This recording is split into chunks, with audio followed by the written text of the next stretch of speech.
Udah pada tahu ya siapa gubernur yang baru-baru ini yang membuat Petamburan terguncang? Belum, kalau belum saya kasih tahu.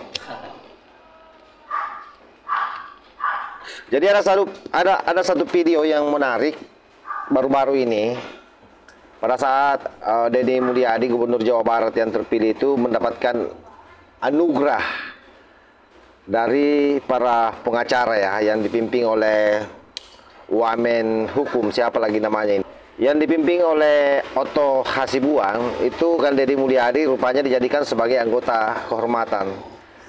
Dan ada hal yang sangat mengejutkan, tak kalah kan Deddy Mulyadi diberikan waktu untuk memberikan semacam sambutan di atas podium. Beliau menyampaikan satu hal yang saya sendiri kaget mendengarnya. Tidak pernah saya mendengar seorang pemimpin daerah mampu memikirkan hal-hal sedetail itu. Salah satu contoh yang beliau sodorkan adalah manakala ada orang yang melakukan kejahatan lalu kemudian ditangkap, kebetulan mereka orang miskin.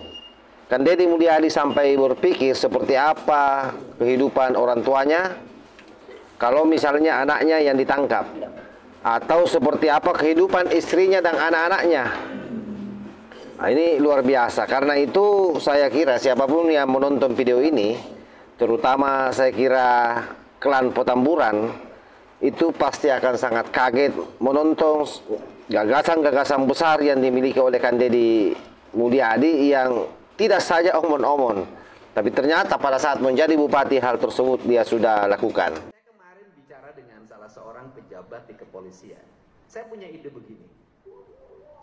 Saya bilang, Pak, waktu Bapak ngangkap orang itu punya istri dan punya anak-anak untuk sekolah.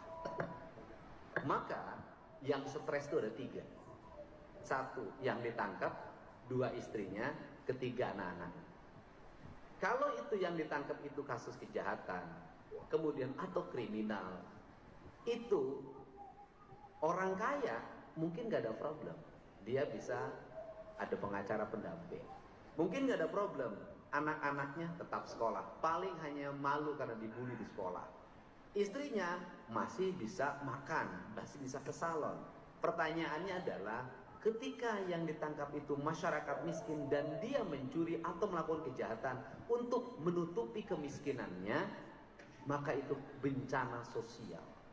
Maka saya memutuskan, saya bilang, ketika nanti saya dilantik jadi gubernur, saya akan meminta pada seluruh aparat penegak hukum ketika menangkap masyarakat, ekonominya ekonomi lemah, maka harus disesekkan kepada bupati, kepada wali kota, kepada kepala desa dan lurah, dan termasuk kepada gubernur. Untuk apa? Kami akan turun menemui keluarganya, selama ditahan kami akan jamin kehidupannya.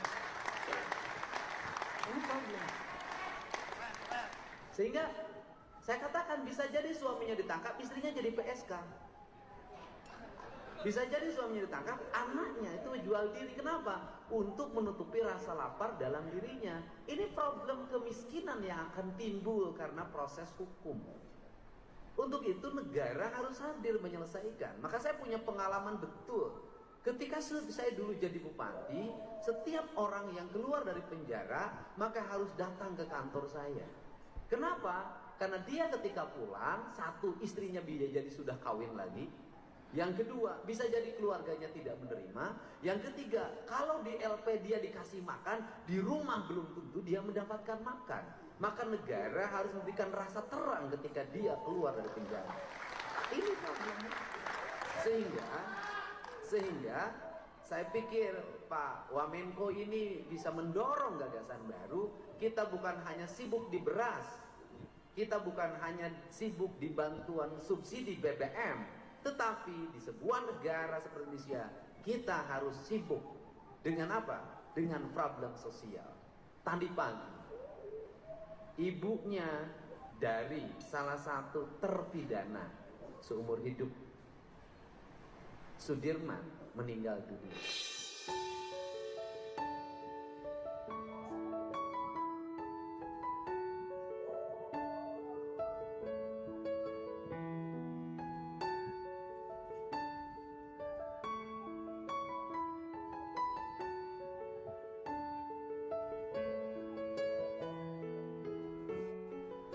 Pertama saya di WA, ketika masuk rumah sakit dia nggak punya BPJS. Saya katakan udah masuk umum saja. Setelah itu dikasih kabar meninggal, saya udah tahu ketika orang meninggal, ketika masuk rumah sakit dia pusing dari mana uang untuk masuk rumah sakit. Ketika meninggal dia pusing lagi, biaya angkut jenazah dari rumah sakit ke rumah berapa, biaya mengafani berapa, biaya menguburkan berapa, biaya selamatan orang bilang sadungnya berapa, biaya tahlilan berapa, biaya 7 hari berapa, biaya 40 hari berapa. Maka depresi itu akan melanda orang yang miskin. Semua peristiwa adalah rasa sakit. Untuk itu saya termasuk orang yang concern terhadap ini. Akan dua hal yang akan dilakukan ke depan.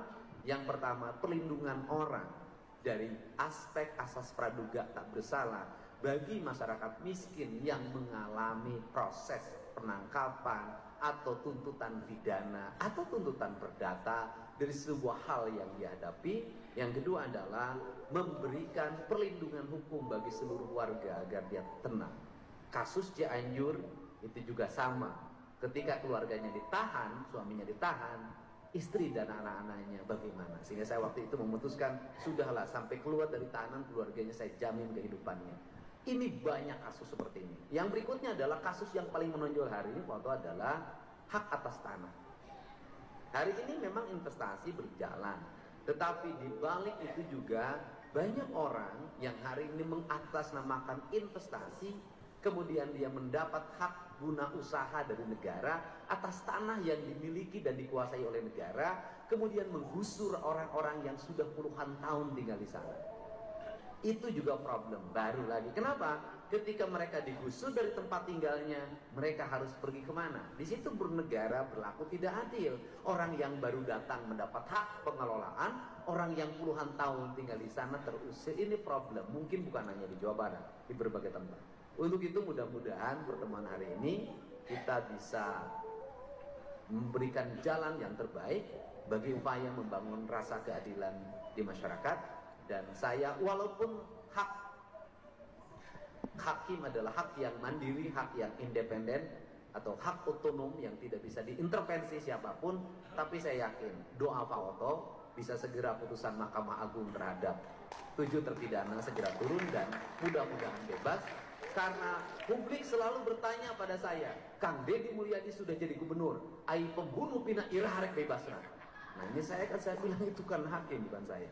Dan ini yang saya sampaikan, dan pada akhirnya orang yang bekerja dengan ikhlas, penuh keyakinan, membela kebenaran, saya yakin Tuhan akan selalu memberikan jalan keselamatan. Tapi orang yang menzalimi, orang yang mengkriminalisasi, walaupun dia bebas hidupnya, tapi hatinya dia tidak merdeka dan tersiksa. Sudah dengar ya? Sudah kan? Nah jelas, gimana pendapat sahabat-sahabat semua? Apakah ada pemimpin daerah sekelas Kang Deddy ini yang memikirkan rakyat sampai sedetail itu? Kan tidak ada kan? Justru selama ini yang kita kenal sebagaimana yang disampaikan oleh Bahar Demit, Kang Deddy Mulyadi ini dianggapnya sebagai pemimpin yang kufur, yang kafir, hanya karena persoalan kecintaannya terhadap budaya. Nah, makanya jangan mendengar orang-orang seperti Bahar Smai, Rizik Sihab, karena mereka itu semua adalah orang-orang yang memang mau melihat masyarakat ini berantakan hidupnya. Kenapa? Karena dia tidak punya beban. Berapa juga keluarganya di Indonesia ini, dia pendatang kan dari Yaman. Jadi wajar saja kalau kemudian selalu membuat masalah di negeri ini, menggembosi pemerintah yang ada. Dan Jabar dengan posisi Kang Deddy Mulyadi yang seperti ini, cara berpikirnya sangat visioner, saya kira memang akan sangat susah untuk ditumbangkan ke depan. Sekalipun misalnya Rizik Sihab hari ini melakukan pembibitan untuk calon pemimpin menggantikan Deddy Mulyadi, saya kira itu akan berat ya. Nah, silakan sahabat-sahabat memberikan komentar dan harapan-harapannya terhadap pemimpin-pemimpin daerah lain. Mudah-mudahan dia juga memiliki pikiran yang jernih sama dengan Kang Deddy Mulyadi ini. Wallahul muwaffiq ila aqwamit thariq. Wassalamualaikum warahmatullahi wabarakatuh.